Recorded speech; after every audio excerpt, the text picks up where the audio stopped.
Ayan, kikita. Okay, ganyan na lang. O, diba? Ito yung ating check from Pag-ibig. Yes po. Kahit na tayo hindi nag-work sa company, nasa bahay lang or may tindahan tayo, makapag-loan po tayo ng almost 100,000 pesos. Same po sa akin. Kaya, panoorin nyo yung aking video.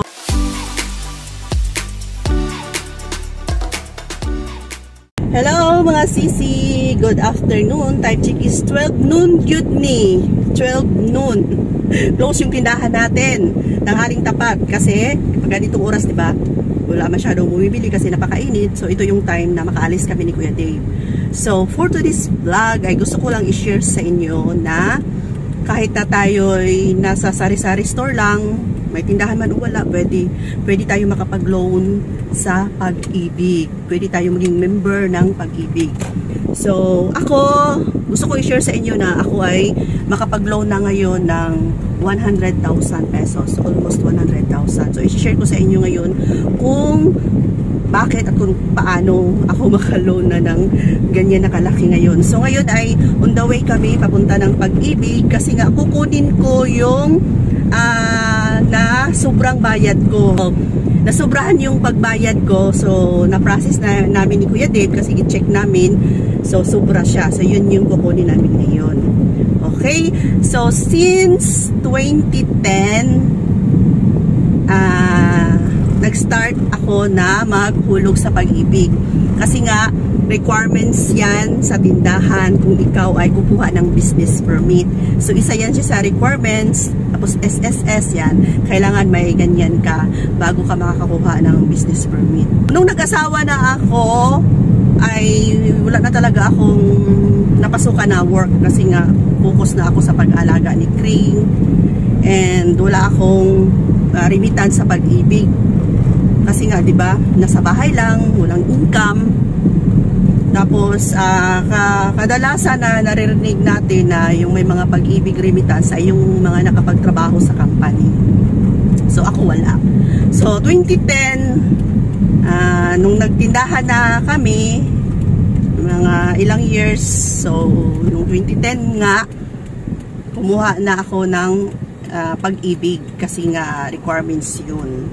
So, first ay yung remittance ko lang ay 200 kasi parang membership fee lang yun. 200 lang. So, siguro after 1 year or 2 years, ginawa ko siyang 1,000 kasi nga may pagkukunan na ako, may tindahan na ako, diba? So, mas maganda talaga kung may tindahan. So, parang ipon na natin yan mga sisi ko. So, naghulog na ako 2010, nag-start, ngayon ay 2025 na. So, 15 years na akong naghuhulog sa Pag-ibig. So, ang kagandahan sa Pag-ibig, kung may, may nahulog ka, isa kang member, kasi yung sa akin ay voluntary ako, kasi nga hindi ako nagtrabaho sa company. So, voluntary. After 20 years, lahat ng nahulog ko ay pwede ko na siyang i-withdraw. Yan yung kagandahan sa Pag-ibig.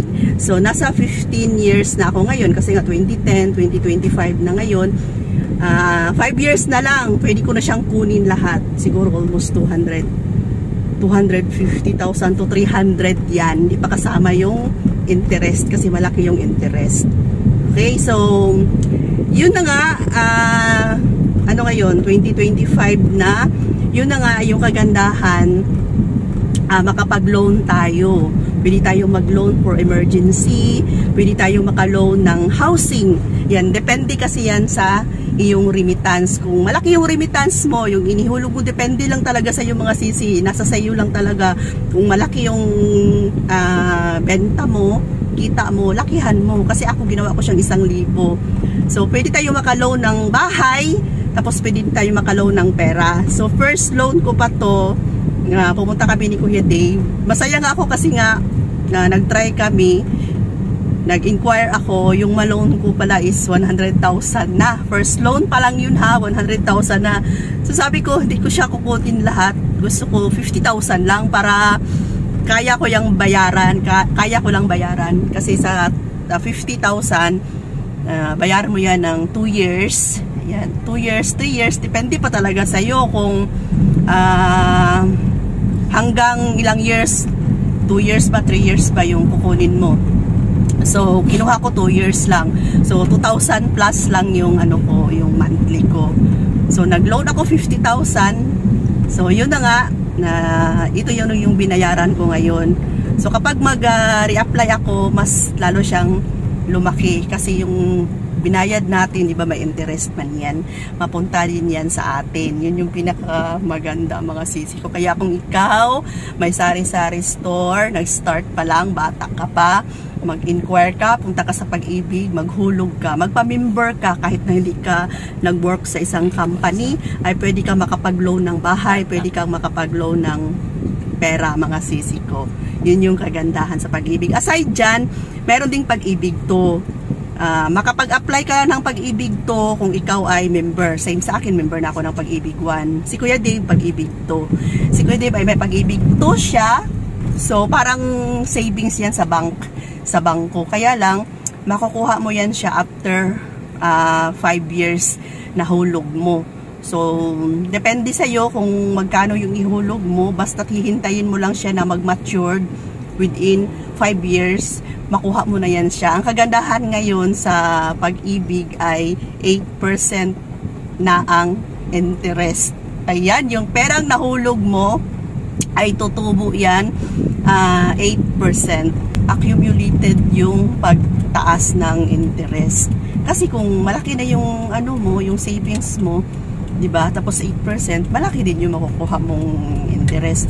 Si Kuya Dave may Pag-ibig 1, kaya lang hindi kaano kalaki. Focus siya sa Pag-ibig to. So, nasa 4 years na kami. 1 year na lang hihintayin, makuha na namin yung kabuuan na hulog namin. Hulog ni Kuya Dave pala sa Pag-ibig to. Pero yung akin, savings yun siya after 20 years pa, kasi ano yun siya, yung voluntary na requirements talaga. Kung may sari-sari, kahit na wala kang sari-sari store ay pwede kang pwede kang mag-apply niyan. Yan yung kagandahan for emergency. Nako, napakabilis, 3 araw lang makuha mo na yung cheque mo. Cheque kasi yung ibigay sa iyo 3 days lang. Tapos ngayon, 'di ba, tapos na ako, na-paid na ako sa Pag-ibig, nag-text na naman sila na pwede na daw ako mag-renew. Pero sabi ko, hindi ako mag-renew kasi anin ko naman yung pera. Pero yung na-loan ko before ay yung iba, pinang ano namin, idagdag sa tindahan kasi kaming Pasko yon. Tapos yung iba ay nasa bank. At least naman lang, kahit ako'y naguhulog, yung pera ko ay nauna na sa bangko, di ba? May kunting savings na tayo in case of emergency, may maduduko tayo. Hindi pwedeng wala talaga tayong yung instant na pwede natin mapagkunan. Kasi sa hirap ng panahon ngayon, mga sisi, mahirap nang maghanap kung saan tayo lalapit. So, mas maganda kung may ano talaga tayo, yung tinatawag na emergency savings.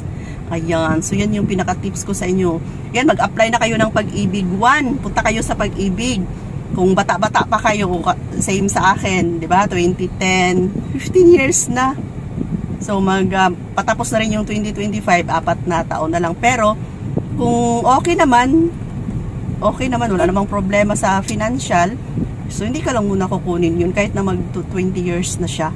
Kasi kung hindi mo siya galawin, tutubo at tutubo pa rin yung pera. So kukunin ko na lang siguro yun kapag mag-retire na talaga ako, kung mag-stop na ako magtinda, 60 years old pataas. Siguro yun na yung time na saka ko siya kukunin.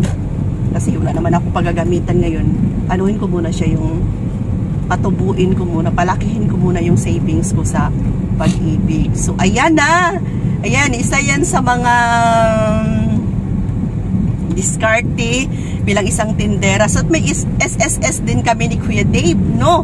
Kahit na wala kaming mga trabaho, wala kami sa company. Suroy-suroy.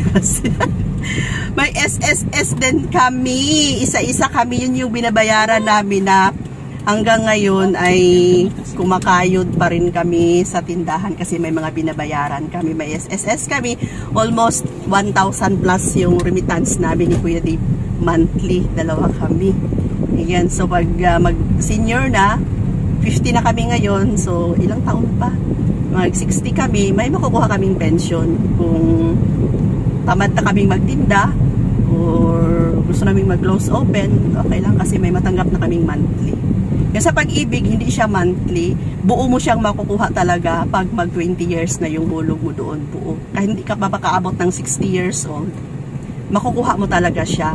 Basta't makaabot ka lang ng 20. Kung maaga ka nag-start, maaga mong makuha. Ako 55, mag 55 ako, makuha ko na siya ng buo, pero hindi ko siya kukunin. Savings ko na lang siya para lalaki pa siya. Kasi pag sa bangko, nako, kahit na 20 years kang maghulog, hindi gagalaw yung pera mo doon. Mas pinakamagandang savings talaga ay ang Pag-ibig. Okay, kami papasok at palapit na. I-share ko sa inyo mamaya yung cheque pag makuha ko. So, yun. Maraming salamat mga sisi. So, gawin nyo yung advice ko sa inyo. Okay? Bye for now. See you next vlogs.